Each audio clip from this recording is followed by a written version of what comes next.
वारकरी संप्रदायातील थोर महात्मे व महाराष्ट्रातील विचारवंतांची दुर्मिळ कीर्तने, प्रवचने, व्याख्याने ऐकण्यासाठी सुरेश महाराज सूळ या यूट्यूब चॅनलला अवश्य सबस्क्राईब करून बेल आयकॉन दाबा.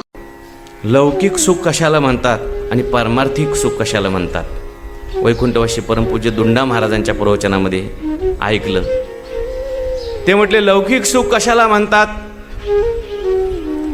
दुसऱ्याचं सुख पाहिल्यानंतर आपलं सुख वजा होत असेल, समजायचं ते लौकिक सुख आहे. एक दुःख जर जीवनामध्ये आलं, आपलं सुख जर वजा होत असेल, समजायचं आपल्याला मिळालेलं सुख लौकिक सुख आहे. काय सांगितलं?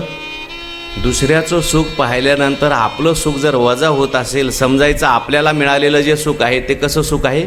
लौकिक सुख आहे. एक दुःख जीवनामध्ये आलं तर सगळ्या सुखावर पाणी फिरतं, याला म्हणायचं लौकिक सुख. आता परमार्थिक सुख कशाला म्हणतात पहा.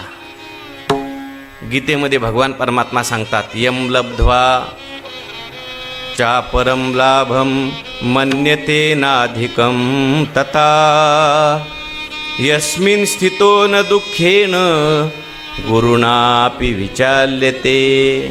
यस्मिन् स्थितः गुरुणा अपि दुःखेन न विचाल्यते. ज्ञानेश्वर महाराजांनी त्याच्यावर ओव्या लिहिल्या. मग मे रूपासोनी थोरे देह दुःखाचे नि डोंगरे दाटी जो परी भारे चित्त न दटे शस्त्रेवरी तोडलिया देह आगी माझी पडलिया चित्त महासुखी पहुडलिया चेवोची नये. त्याला म्हणायचं महासुख, त्याला म्हणायचं परमार्थिक सुख, त्याला म्हणायचं भक्तीचं सुख, की जे सुख प्राप्त झाल्यानंतर डोंगरा एवढी दुःख जरी जीवनात आली तर दुःख दुःख वाटत नाही. त्याला म्हणायचं परमार्थिक सुख. साधू संतांचं चरित्र जर आपण पाहिलं, कितीतरी दुःख त्यांच्या जीवनामध्ये आली, परंतु त्यांना ती दुःख वाटली नाहीत, कारण त्यांना परमार्थिक सुख मिळालेलं होतं. आपण मात्र लगेच थोडंसं दुःख आलं की दुःखी होतो, कारण आपल्याला परमार्थिक सुख मिळालेलं नसतं. आपण लौकिक सुखालाच परमार्थिक सुख मानत असतो. अभिमानाच्या आनंदाला परमार्थिक सुख मानतो, अनुकूलतेच्या आनंदाला परमार्थिक सुख मानतो. अभिमानाचं सुख हे कधी टिकणार नाही, खरं सुख ते नाही. प्रतिकूल परिस्थिती निर्माण झाल्यानंतर जर आपलं सुख जात नसेल, टिकत असेल, समजायचं आपल्याला ते खरं सुख प्राप्त झालंय. पण ज्या ठिकाणी सुख शोधायला पाहिजे लोक तिथे शोधत नाहीत. जे आल्यावर दुःख होतं ते मात्र केल्याशिवाय राहत नाहीत. काय केल्यानंतर सुख प्राप्त होईल? तुकाराम महाराजांना विचारा, काय करावं लागेल? काय केल्यानंतर सुख प्राप्त होईल? सदा नाम घोष करो हरि कथा, नाम घोष करू हरि कथा. आपुला तो एक देव करून घ्यावा, आपुला तो एक देव करून घ्यावा. तेने विन जीवा सुख नव्हे, तेने विन जीवा सुख नव्हे. तेने विना जीवा सुख नव्हे, तेने विना जीवा सुख नव्हे. महाराजांना विचारल्यानंतर महाराज म्हणतात, आपुला तो एक देव करून घ्यावा, आपुला तो एक देव करून घ्यावा. तेने विन जीवा सुख नो हे रती माई के दुःखाची जनी. रती माई के दुःखाची जनिती. त्या ठिकाणी सुखाचा निश्चित पत्ता साधू संतांना माहिती आहे. तुम्ही आम्ही सुखाच्या केलेल्या भ्रमातून कल्पना आहे. तुम्ही संतांना जर विचारलं, कोणत्याही साधूला विचारलं, संतांना विचारलं, तर संत मात्र सुखाचा एकच पत्ता सांगतात, आणि तो म्हणजे भगवान परमात्मा. भगवान परमात्म्याची ही दिव्य कथा अनेक संवादाच्या माध्यमातून भगवत पूज्यपाद परीक्षिती राजा शुकाचार्य परीक्षिती राजाला ही कथा सांगतात. नैमिषारण्यामध्ये सूत महाराज शौनक ऋषींना सांगतात, गंगा किनारी अनेक ऋषीमुनींच्या समुदायामध्ये परीक्षिती राजा भगवत पूज्यपाद शुकाचार्यांच्या चरणाजवळ बसलेला आहे. आणि या परीक्षिती राजाला शुकाचार्य विदुर काका आणि मैत्री ऋषींचा संवाद सांगतात. तृतीय स्कंदातील 7व्या अध्यायातील 9व्या श्लोकामध्ये.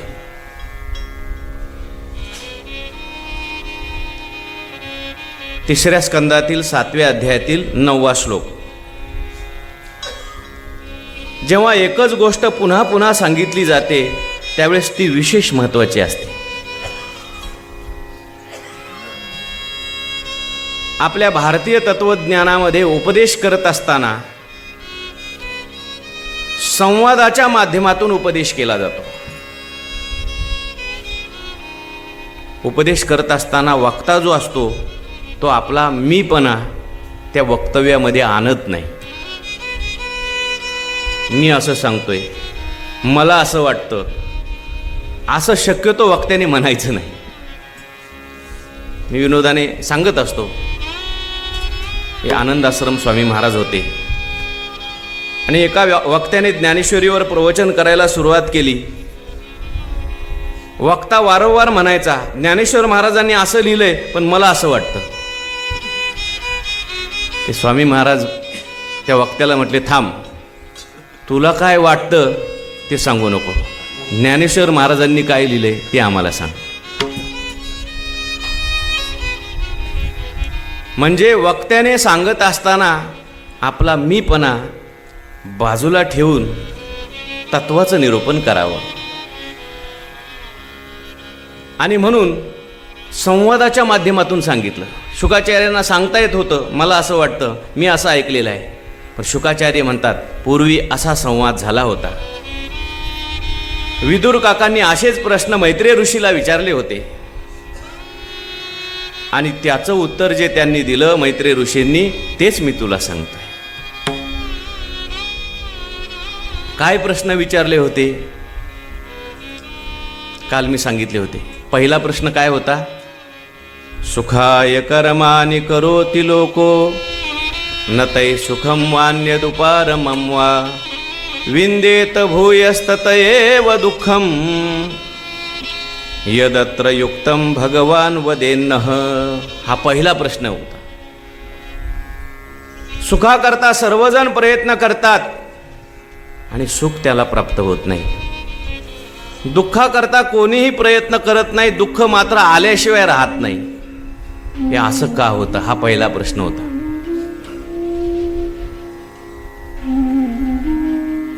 मज लागी दुःख व्हावे, आईशे कोणी भावी नाचवे. दुःख पावे, अप्रार्थिताही दुःख पावे, येणे न संभवे स्वतंत्रता, येणे न संभवे स्वतंत्र स्वतंत्रता. आमचं पहिलं स्टोक पाठ आहे, तुम्ही असल्यामुळे पुढचं आठवलं. म्हणजे दुःख कोणालाही आवडत नाही. दुःखात उद्विज्यते जंतू सुखम सर्वाय. असं असताना सुद्धा दुःख येतं आणि सुख मात्र मिळत नाही. असं का होतं? म्हणजे तुमचा आमचा सर्वांचा प्रश्न विचारलाय. तेव्हा विदुर काकांनी सांगितलं, लोकांना खरं सुख म्हणजे काय आणि खरं दुःख म्हणजे काय हेच माहिती नाही. सुखाच्या चुकीच्या केलेल्या कल्पना आहेत, त्याला लोक सुख समजतात. कोणी विषयाला सुख समजतं, कोणी अभ्यासाच्या सुखाला सुख समजतं, कोणी मनोरथाच्या सुखाला सुख समजतं, कोणी तर अभिमानाच्या सुखालाच खरं सुख समजतं. हे सगळं लौकिक सुख आहे. आपल्याकडे जे नाही त्याच्यामध्ये मनुष्य सुख समजतो. जे आहे त्याच्यामध्ये त्याला सुख वाटत नाही. याला लौकिक सुख असं म्हणतात. मोठ्यांच्या मुखातून ऐकलं लौकिक सुख कशाला म्हणतात आणि पारमार्थिक सुख कशाला म्हणतात. वैकुंठवासी परमपूज्य दुंडा महाराजांच्या प्रवचनामध्ये ऐकलं. ते म्हटले लौकिक सुख कशाला म्हणतात. दुसऱ्याचं सुख पाहिल्यानंतर आपलं सुख वजा होत असेल समजायचं ते लौकिक सुख आहे. एक दुःख जर जीवनामध्ये आलं, आपलं सुख जर वजा होत असेल समजायचं आपल्याला मिळालेलं सुख लौकिक सुख आहे. काय सांगितलं. दुसऱ्याचं सुख पाहिल्यानंतर आपलं सुख जर वजा होत असेल समजायचं आपल्याला मिळालेलं जे सुख आहे ते कसं सुख आहे, लौकिक सुख आहे. असं बऱ्याच वेळेला होतं बरं का. दुसऱ्याचं सुख पाहिल्यानंतर आपलं सुख वजा होतं. कुठेतरी एक दृष्टांत वाचला. एक साधू एका मनुष्याच्या घरी गेल्यानंतर मनुष्याने लगेच पेढे द्यायला सुरुवात केली. साधूला वाटलं काहीतरी आनंद झालेला दिसतोय. काय झालं पेढे वाटायला लागले तुम्ही. अहो आज की नाही माझा आनंदाचा दिवस आहे. काय झालं. माझा मुलगा पास झाला. 10वीच्या परीक्षेमध्ये माझा मुलगा पास झाला. साधूला आनंद वाटला. दुसऱ्या दिवशी त्याच मनुष्याच्या घरी साधू गेले तर तो मनुष्य जो आनंदी काल होता आज मात्र खिन्न चेहरा करून बसलेला होता, उदास. म्हटले काय रे आज काय झालं. म्हटलं महाराज काल खूप आनंद झाला होता माझा मुलगा पास झाला म्हणून, पण आज फार दुःख झालं. कशामुळे. त्याच्याच वर्गामध्ये माझ्या नोकराचा मुलगा आहे त्याचा पहिला नंबर आला.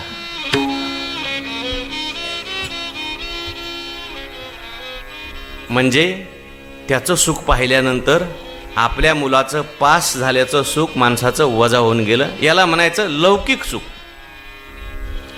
एक दुःख जीवनामध्ये आलं तर सगळ्या सुखावर पाणी फिरतं. याला म्हणायचं लौकिक सुख. आता परमार्थिक सुख कशाला म्हणतात पहा.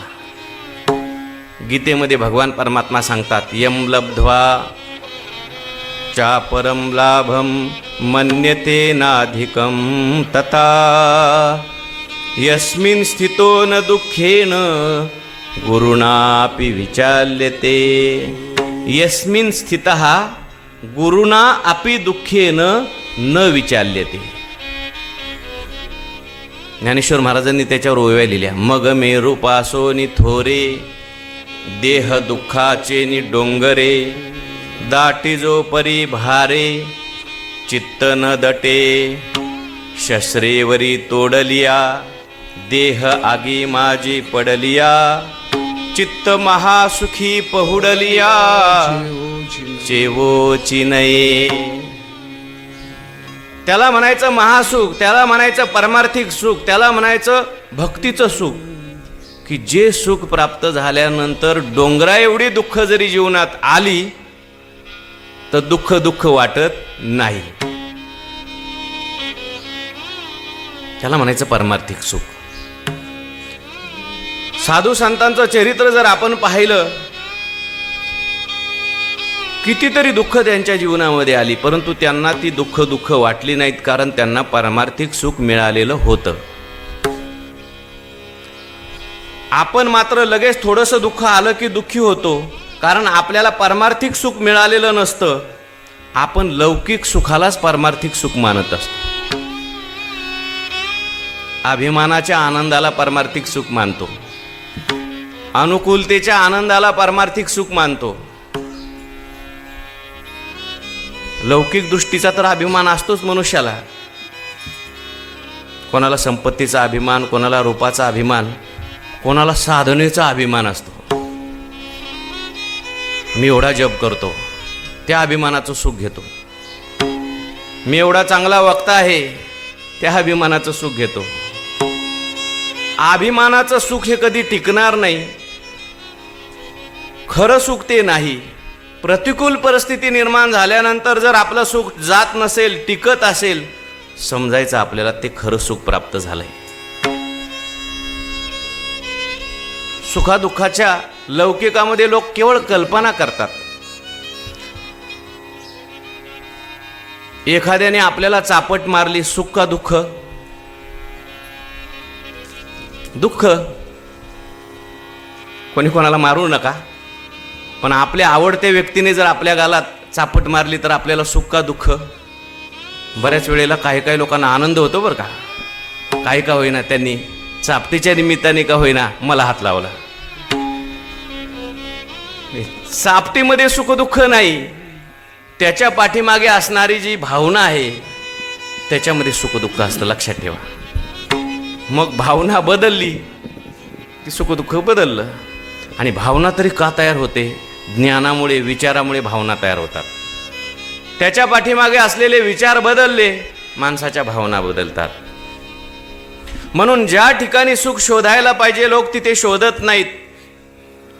जे आल्यावर दुःख होतं ते मात्र केल्याशिवाय राहत नाहीत. काय केल्यानंतर सुख प्राप्त होईल? तुकाराम महाराजांना विचारा, काय करावं लागेल?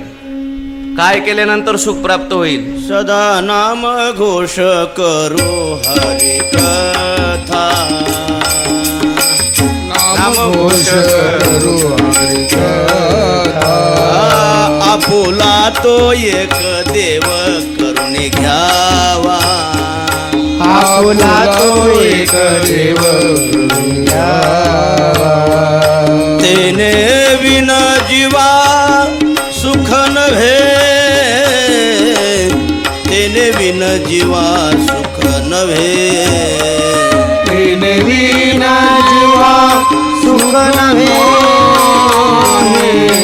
तेने विना जीवा सुख नव्हे. महाराजांना विचारल्यानंतर महाराज म्हणतात, आपुला तो एक देव करुणी घ्यावा, आपुला तो एक देव करुणी घ्यावा. तेने विन जीवा सुख नो हे, हिरती माई के दुःखाची जनी, हिरती माई के दुःखाची जनिती. त्या ठिकाणी सुखाचा निश्चित पत्ता साधू संतांना माहिती आहे. तुम्ही आम्ही सुखाच्या केलेल्या भ्रमातून कल्पना आहे. तुम्ही संतांना जर विचारलं, कोणत्याही साधूला विचारलं, संतांना विचारलं, तर संत मात्र सुखाचा एकच पत्ता सांगतात, आणि तो म्हणजे भगवान परमात्मा. बरोबर सर? कोणत्याही संतांना जर विचारलं, ज्ञानेश्वर महाराजांना विचारलं, सर्व सुखाचे आगर बाप रखुमा देवीवर. तुकाराम महाराजांनी आता सांगितलं, सर्व संतांनी एकच निर्देश केला, तो भगवान परमात्मा सुखरूप आहे. आणि म्हणून त्या भगवान परमात्म्याला आपलं करण्याकरता जी प्रक्रिया आहे ती श्रीमद भागवतामध्ये सांगितलेली आहे. एक तर आपला भगवान परमात्मा करा, किंवा जो भगवान परमात्मा सगुण रूपाने आहे त्याला आपलं करा. ज्ञानाच्या अंगाने चिंतन करा आणि आपलाच भगवान परमात्मा करा, किंवा भक्तीच्या अंगाने जो सगुण साकार झालेला परमात्मा आहे त्या परमात्म्याची भक्ती करून त्याच्याशी एखादा संबंध जोडून त्या भगवान परमात्म्याची कृपा संपादन करून ज्ञान प्राप्त करून घ्या. असे दोन मार्ग आपल्याला दिसतात. विदुर काकांनी हे जे प्रश्न विचारले त्यापैकी दुसरा प्रश्न असा विचारला होता की भगवान परमात्मा तर असंग निर्विकार नित्य शुद्ध बुद्ध मुक्त आहे, भगवंत शुद्ध बोध स्वरूप निर्विकार निर्गुण आहेत आणि त्यांना लिहिलेना का होईना पण गुण आणि क्रियाचा संबंध कसा काय येतो? तुम्ही सांगितलं की लिहिलेने भगवान परमात्मा ही सगळी सृष्टी निर्माण करतात. पहिल्यांदा त्या भगवान परमात्मा स्वरूपावर एकोहम बहुश्याम असा संकल्प निर्माण होतो. पण निर्गुण निराकार परमात्म्याच्या ठिकाणी हा संकल्प तरी निर्माण कसा होईल असा प्रश्न विचारला. तेव्हा त्याचं उत्तर विदुर काका मैत्रेय ऋषींनी दिलंय 9व्या श्लोकामध्ये. श्रेयं भगवतो माया यन्न येन विरुध्यते ईश्वरस्य विमुक्तस्य कार्पण्यम उत बंधनम. वास्तविक पाहता आत्मा हा नित्य मुक्तच आहे, भगवान परमात्मा हा नित्य मुक्तच आहे. पण नित्य मुक्त असलेल्या परमात्म्याला बंधनात आणायला कारणीभूत जर कोण असेल तर ती सेयम भगवतो माया. त्याला दीनता आणि बंधन प्राप्त झाले ही गोष्ट युक्तिसंगत नाही, परंतु तीच तर भगवंताची माया आहे. ज्याप्रमाणे स्वप्न पाहणारा पुरुषाला आपले मस्तक छाटले आहे इत्यादी घटना न होताही अज्ञानामुळे खऱ्या वाटतात, त्याचप्रमाणे या जीवाला बंधन इत्यादी काहीही नसताना अज्ञानामुळे तसा भास होतो. असं वर्णन केलंय. यदर्थेन विनामुष्य पुंस आत्मविपर्ययः प्रतीयते उपद्रष्टुः स्वशिरच्छेदनादिकः. कधी कधी मनुष्याला असं स्वप्न पडतं, लोक असं म्हणतात की मनी वसेते स्वप्नी दिसे. हे खरं नाही बरं का, काही अंशात खरं आहे. कारण कधी कधी असं स्वप्न पडतं की आपण त्याचं कधी मनाने चिंतन केलेलं असू का नसू, आपलाच शिरच्छेद झाला असं आपण स्वप्नामध्ये पाहतो. आता जागृतीत कधी आपण आपला शिरच्छेद पाहिलाय का? म्हणजे जागा असताना आपलाच मस्तक तुटलेला आपण कधी पाहिलंय का? मस्तक जर तुटलेलं असेल तर आपण पाहू शकतो का? पण त्याचं स्वप्न पडतं माणसाला, काय माझं मस्तक तुटलेलं आहे आणि ते पुन्हा पाहतो. कोण पाहतो? तोच पाहतो. म्हणजे जागृतीमध्ये मी नेहमी सांगत असतो, मला स्वप्न पडलं. सुवर्णकार धर्मशाळेत भागवत कथा चाललेली आहे, मी सांगायला बसलेलो आहे, तुम्ही सगळे ऐकायला बसलेले आहात. आता सांगणारा मी सुद्धा कोण आहे? मीच आहे, माझं मनच आहे. ऐकायला बसलेले तुम्ही श्रोते, त्या ठिकाणी तुमची शरीरं सुद्धा कोणी निर्माण केलेली आहेत? माझ्या मनानेच केलेली आहेत. आणि मीच तुम्हाला सांगतोय आणि हे पुन्हा सगळं आणखीन परत मीच पाहतोय. आणि हे जे मी सांगतोय ते सुद्धा काय पाहतोय? मीच पाहतोय. त्याप्रमाणे परमात्मा स्वरूपाच्या ठिकाणी स्वप्न कधी पडतं मनुष्याला? अगोदर झोप मानावी लागते, लक्षात ठेवा. झोपेशिवाय स्वप्न नाही बरं का. पहिला मनुष्य झोपेत जातो का पहिला स्वप्नात जातो? जागृतीनंतर सुषुप्ती म्हणजे अज्ञान, आणि अज्ञानानंतर मग स्वप्न. तेथ अज्ञान एक रूढे तेने कोहम विकल्पाचे मांडे, मग विवरोनिकी जे पुढे देहोहम ऐसे. अविद्येचे शेजे व्यामोहाचे शेजे, बळिया अविद्या निद्रित होईजे. तेथ दुःस्वप्न हा भोगीजे जन्म मृत्यूचा. आणि म्हणून भगवान परमात्मा स्वरूपाच्या ठिकाणी ही माया सर्व काही करायला लावते, मायाच ही सर्व सृष्टी निर्माण करते. म्हणून या ठिकाणी सांगतात, मग या मायेतून तरुण जाण्याकरता काय केलं पाहिजे? या जगात निष्काम भावाने धर्माचे आचरण केल्यावर भगवत कृपेने प्राप्त झालेल्या भगवंताच्या भक्तियोगाच्या द्वारे ही मायेची प्रतीती हळूहळू नष्ट होते.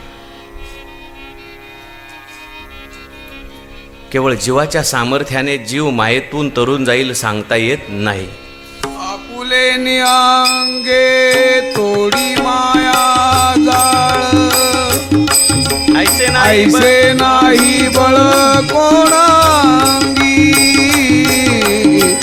ऐसे नाही बळ कोणांगी आपुले अंगे तोडी माया जाळ ऐसे नाही बळ कोणांगी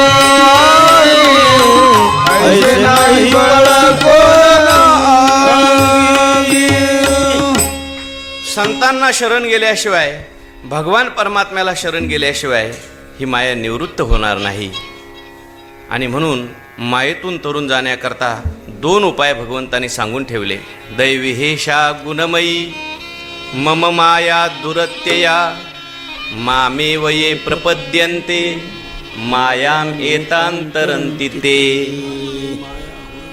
भगवान परमात्म्याने हा उपाय सांगितला आहे, पण ज्ञानेश्वर महाराजांनी त्याच श्लोकावर 2 उपाय सांगितले.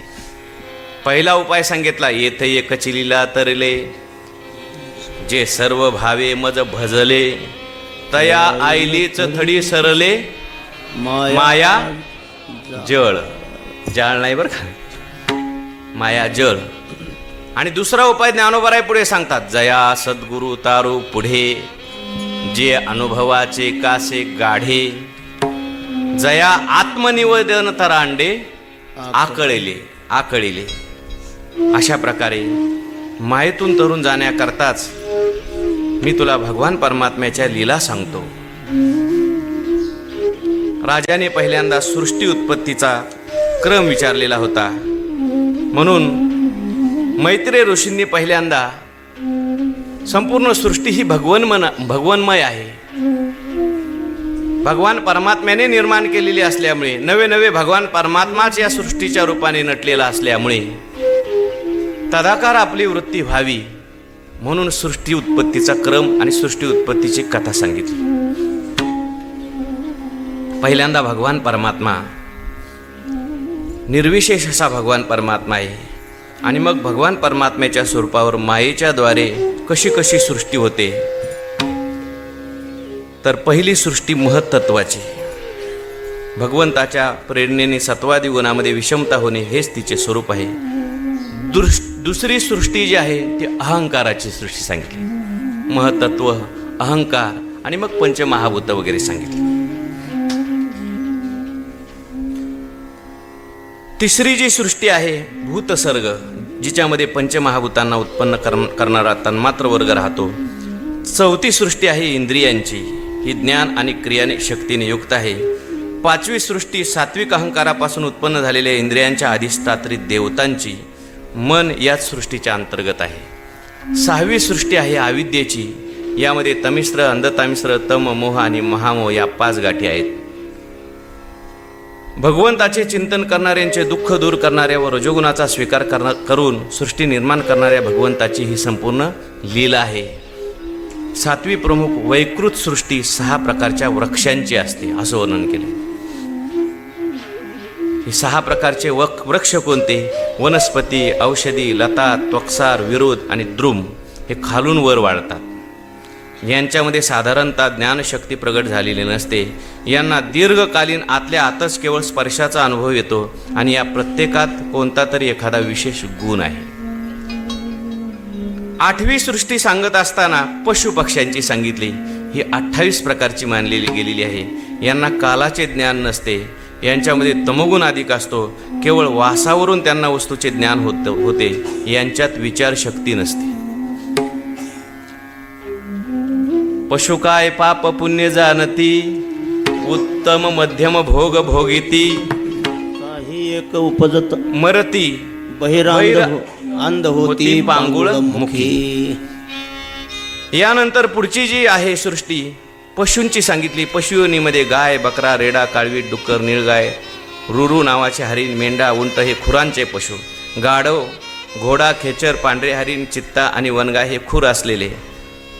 आता 5 नखे असलेल्या पशूंची नावे सांगतो. कुत्रा, कोल्हा, लांडगा, वाघ, मांजर, ससा, साळ, सिंह, माकड, हत्ती, कासव, घोरपड, मगर. सगळी सृष्टी उत्पत्ती सांगितली बरं का. विदुरा 9वी सृष्टी जी आहे ती मानवाची आहे.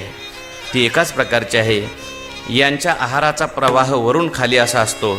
मनुष्य रजोगुण प्रधान, कर्मपरायण आणि दुःखरूप विषयातच सुख मानणारे असतात. यानंतर स्थावर, पशुपक्षी आणि मनुष्य या 3 प्रकारच्या सृष्टी पुढे सांगितलेला देव, सर्ग वगैरे सांगितला. अशा प्रकारे ही सृष्टी निर्माण प्रत्यक्ष भगवान परमात्म्याने केली. काही ठिकाणी असं वर्णन केलेलं आहे की ब्रह्मदेवाने काही सृष्टी उत्पत्ती केली. काही ठिकाणी असं वर्णन केलेलं असतं पंचमहाभूतापासून सृष्टी निर्माण झाली. काही ठिकाणी असं वर्णन केलेलं आहे 3 महाभूतापासून सृष्टी निर्माण झाली. सृष्टी निर्माण अनेक कल्पामध्ये वेगवेगळ्या कारणापासून निर्माण होत असते. पहिल्यांदा ब्रह्मदेवाने सनत कुमारांना निर्माण केलं. त्यांना सृष्टी उत्पत्ती करा असं म्हटलं. त्यांनी सांगितलं आम्ही निवृत्तीपरायण आहोत, आम्ही सृष्टी निर्माण करणार नाही.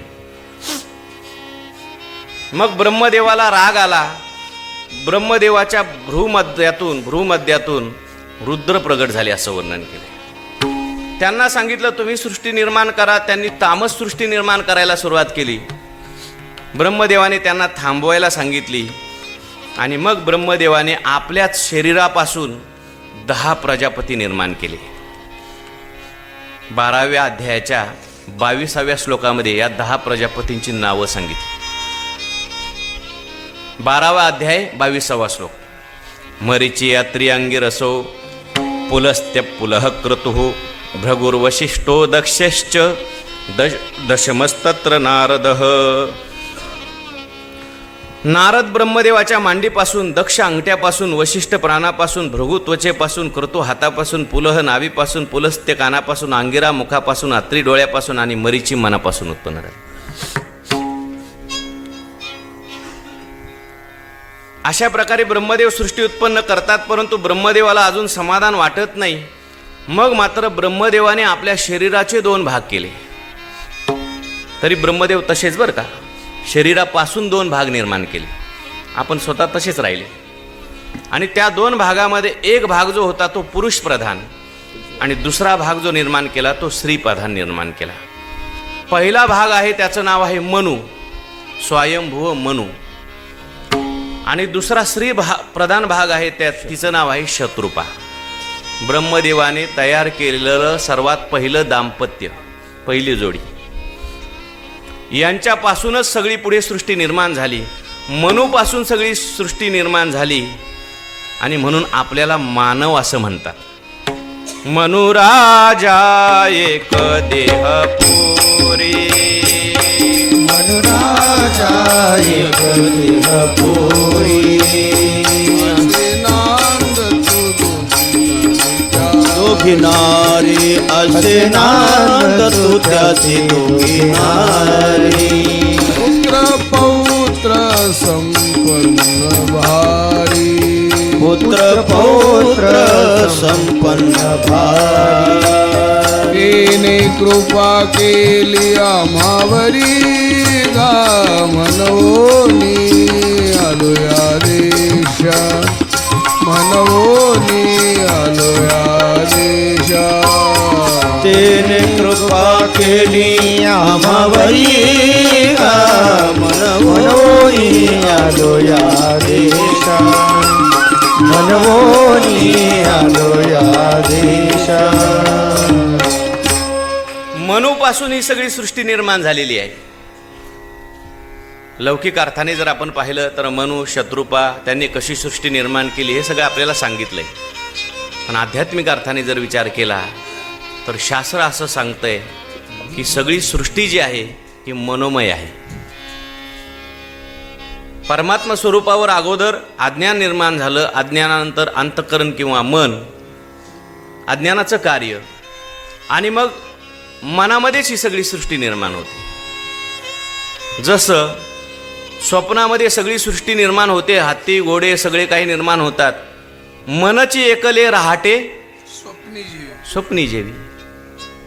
जसं स्वप्न आहे तशीच ही जागृतीतली सृष्टी आहे असं शास्त्र सांगतं. आपल्याकडे 2 पद्धतीने सृष्टीची संगती सांगितली. एक आहे दृष्टीसृष्टीवाद आणि एक आहे सृष्टीदृष्टीवाद. सृष्टीदृष्टीवादाच्या दृष्टीने ईश्वराने ही संपूर्ण सृष्टी निर्माण केली, जीवही निर्माण केला आणि जीव हा ईश्वराच्या सृष्टीमध्ये मनोमय सृष्टी निर्माण करतो असं म्हटलेलं आहे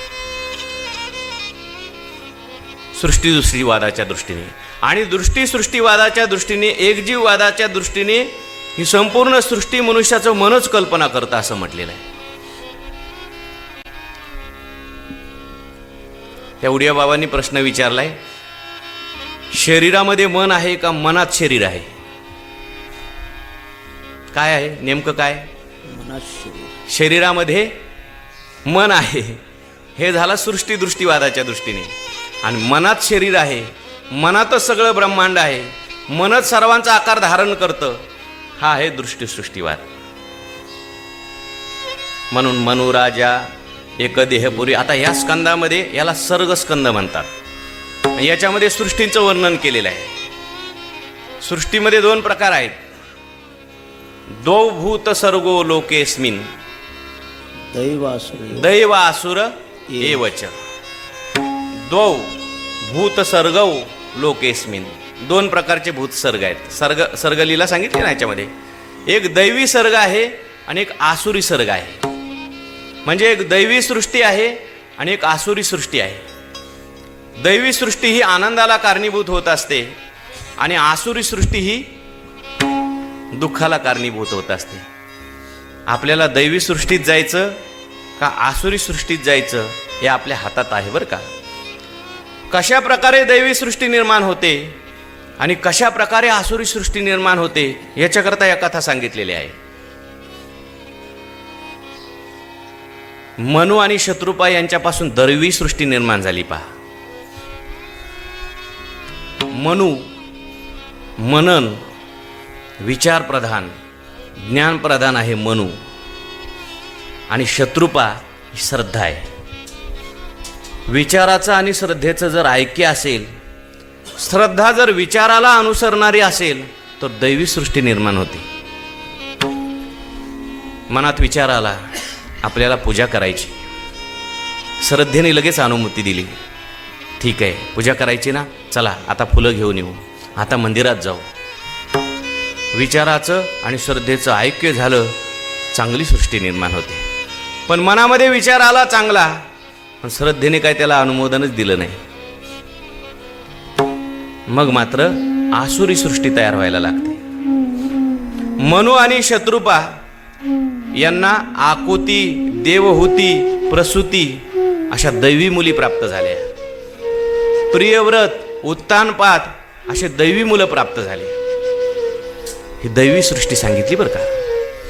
कर्दम, देवहूती यांच्या पोटी कपिल भगवान आले, दैवी सृष्टी सांगितली.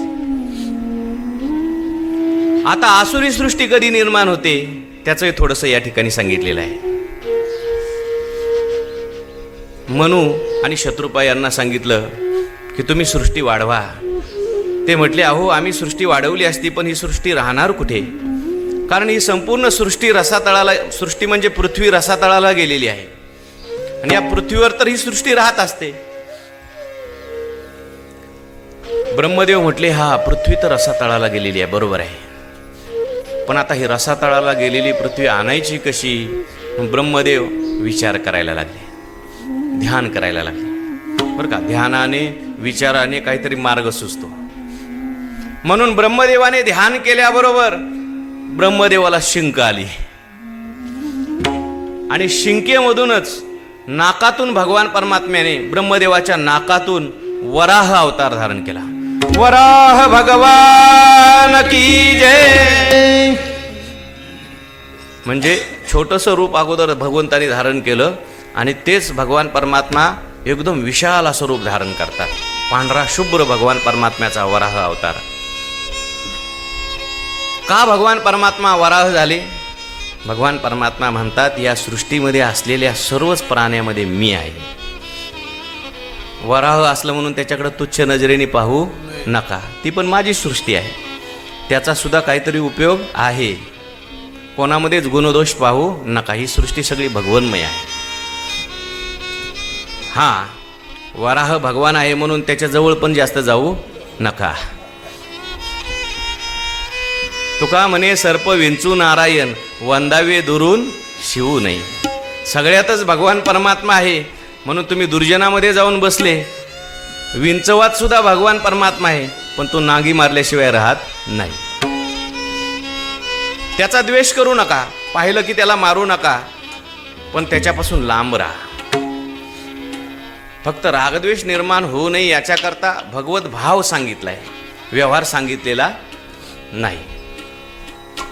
वराह रूपाने भगवान परमात्मा प्रगट झाले आणि भगवान परमात्मा या पृथ्वीला आणण्याकरता रसातळाला गेले. आपल्या दातावर भगवंतांनी पृथ्वीला घेतलं आणि वर घेऊन येत असताना भगवान परमात्म्याला अडवण्याकरता आसूर आला. त्याचं नाव आहे हिरण्याक्ष. त्या हिरण्याक्षाला भगवान परमात्म्याने मारलं. वरह रूप धरुनी आई थोर पवाडा केला वो. रूप धरून आई थोर पवाडा केला हो. पृथ्वीच्या कैवारे घालीसी गोंधळ गाढावो. गोंधळ गाढावो. वदिला हिरण्याक्ष त्याचा केला त्वार गडावो. वरला हिरण्याक्ष त्याचा केला खेचरी देवता धरली धरी अली दाडावो. खेचरी देवता प्रथम अवतारी आई थोर ख्याती केली वो. ब्रह्मयाच्या कैवारे आपण मत्स्य रूप झाली वो. प्रथम अवतारी आई थोर ख्याती केली हो. ब्रह्मयाच्या कैवारे आपण मत्स्य रूप झाली हो. हे नामदेवरायांचा अभंग आहे बरं का. ह्याला गोंधळ असं म्हणतात. या अभंगामध्ये नामदेव महाराजांनी 10 अवतारांचं वर्णन केले. कोणत्या कोणत्या अवतारामध्ये भगवान परमात्मा कसे अवतीर्ण झाले आणि भगवंतांनी काय केलं. तेव्हा वराहाला भगवान परमात्म्याने मारलं आणि भगवान परमात्मा त्या पृथ्वीला घेऊन वर आले आणि संपूर्ण समुद्र जळामध्ये पृथ्वीची स्थापना भगवान परमात्म्याने स्वतः केली बरं का. गामाविष्यच भूतानी धारयाम्य मौजसा पुष्णामी चौषधी सर्वा सोमो भूत्वा रसात्मका. मी रिगालो असे भूतळी मनोनी समुद्री हे महाजळी पासूची ढेपुळी. भगवान परमात्मा म्हणतात मी हा ढेकूळ समुद्रात ठेवलाय म्हणून विरघळून जात नाही, नाही तर लगेच विरघळून गेला असता. प्रश्न असा परीक्षितीला मैत्री ऋषींना विदुर काकाने विचारला की अजून तर सृष्टी निर्माणच झाली नाही, हा हिरण्याक्ष आला कुठून. आता मनु आणि शत्रुपा यांच्यापासून पुढे सृष्टी निर्माण झाली, मग या हिरण्याक्षाचं तुम्ही वर्णन केलं, हा कुठून आला. तर हा जो हिरण्याक्ष आहे हा पहिल्या कल्पातला आहे. एक कल्प झाल्यानंतर काही लोक मरतात. कल्पामध्ये 2 प्रकार आहे, एक खंडकल्प आणि एक महाकल्प. खंडकल्पामध्ये ब्रह्मदेव फक्त झोपतात. ब्रह्मदेव झोपले की प्रलय होतो आणि सगळे प्राणी नष्ट होतात, पण देव सप्तर्षी वगैरे तसेच राहतात. आणि महाप्रलय झाला का मग ब्रह्मदेवाला सुद्धा जावं लागतं. आ ब्रह्म भुवनान लोका पुनरावर्ती नोर्जुन सहस्रयुग पर्यंतम अहर्यत ब्रह्मनो विदो. तेव्हा पहिल्या कल्पामध्ये असलेला हा हिरण्याक्ष होता, तो रसातळात जाऊन बसलेला होता. पण हा हिरण्याक्ष कसा तयार झाला, आसुरी सृष्टी कशी तयार होते त्याच्याकरता हे सांगायचं आहे.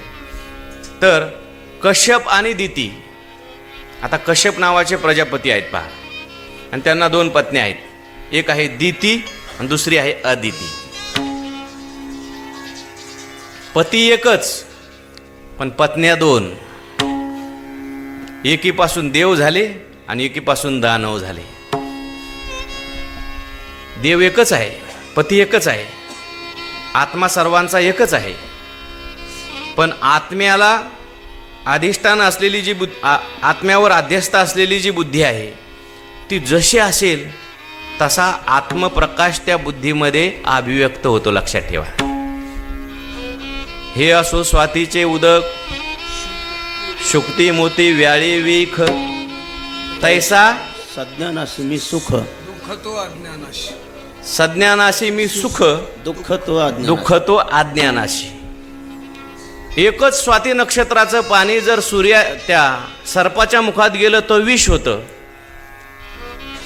आणि तेच पाणी जर शुक्तीमध्ये पडलं तर त्याचं काय होतात? मोती होतात. पाण्याचा दोष आहे का ज्याच्यात पडलं त्याचा दोष आहे? तसा देवाचा दोष आहे का आपल्या अंतकरणाचा दोष आहे? आपल्या अंतकरणाचा दोष आहे. म्हणून दिती जी आहे, दिंग शेय धातूपासून दिती शब्द बनलेला आहे. जी भेदबुद्धी आहे, तुकडे तुकडे करते, खंड खंड करते, भेद निर्माण करते, त्या दितीपासून आसूर तयार झाले. आणि आदिती जी आहे तिच्यापासून देव तयार झाले. आदिती म्हणजे अभेद बुद्धी, दैवी सृष्टी तयार करते. तर ही जी दिती आहे कश्यप ऋषींचीच त्या ठिकाणी पत्नी आहे. तिने सायंकाळच्या वेळी पुत्रप्राप्तीची इच्छा त्या कश्यप ऋषींच्याकडे प्रगट केली. नियमाने वागली नाही. ग्रस्ताश्रमामध्ये जे लोक नियमाचं पालन करत नाहीत त्यांच्या पोटी आसुरी सृष्टी जन्माला येते. गोपाल कृष्ण भगवान की जय. त्यांनी विरोध केला असताना त्यांनी सांगितलं की संध्याकाळची वेळ आहे, भगवान शंकर फिरत असतात, संध्या करण्याची वेळ आहे. परंतु तिने न ऐकल्यामुळे तिच्या पोटी हिरण्याक्ष आणि हिरण्यकश्यप नावाचे आसूर आले. पण तिला पश्चाताप झाला. ती म्हटली, अहो माझ्या लक्षात आलं नाही आणि म्हणून याला काही उपाय आहे की नाही? ती म्हटले, जाऊ दे, पश्चाताप हा सर्वात मोठा उपाय आहे. तुझ्या पोटी तर आता आसूर येणार म्हणजे येणारच, पण त्यांच्या पोटी मात्र महान भगवत भक्त जन्माला येईल. मग त्या हिरण्याक्षाच्याच पोटी कोण जन्माला आला? प्रल्हाद जन्माला आला. असा वर कश्यप ऋषीने दिला होता. तेव्हा आसुरी सृष्टी, मग हे हिरण्याक्ष हिरण्यकश्यप तरी कोण आहेत हे सांगण्याकरता जय विजयाची कथा सांगितली. ही आसुरी सृष्टी कधी निर्माण होते? एक तर अनियमित वागल्यामुळे आसुरी सृष्टी निर्माण होते, आणि दोन, भेदबुद्धी केल्यानंतर, राग आल्यानंतर आसुरी सृष्टी निर्माण होते. भगवंताचे भक्त आहेत सनकादिक. त्यांच्याकडे काम असतं देवाला खाली आणण्याचं. संतांच्याकडे काम काय असतं? आणिलाही रूपा बळे करुणी खळे हरिदासी. भगवान परमात्मा वर वैकुंठात झोपा काढायला लागले, इथं अनाचार वागला, आसूर वागू लागले, सगळे लोक त्रस्त व्हायला लागले की सगळे लोक म्हणतात, ओ संत तुम्ही सनकाधिक संत, मनविता कृपावंत, एवढा करा उपकार, जा सांगा देवा नमस्कार, या खाली म्हणून. आणि म्हणून सनकाधिक महामुनी जे आहेत ते एकदा भगवान परमात्म्याकडे गेले. हे सनकाधिक जे आहेत ना, त्या सनकाधिकांचं एक भजन आहे बरं का. एका महामंत्राचा जप करतात म्हणून त्यांना म्हातारपणच येत नाही. जरा युष्मान न बाधते असं म्हटलंय. 2 मिनिट आपण त्या मंत्राचा जप करू. हे सनकाधिक निघाले वैकुंठामध्ये जायला, जप करत करत निघाले. हरी शरणम हरी शरणम हरी शरणम हरी शरणम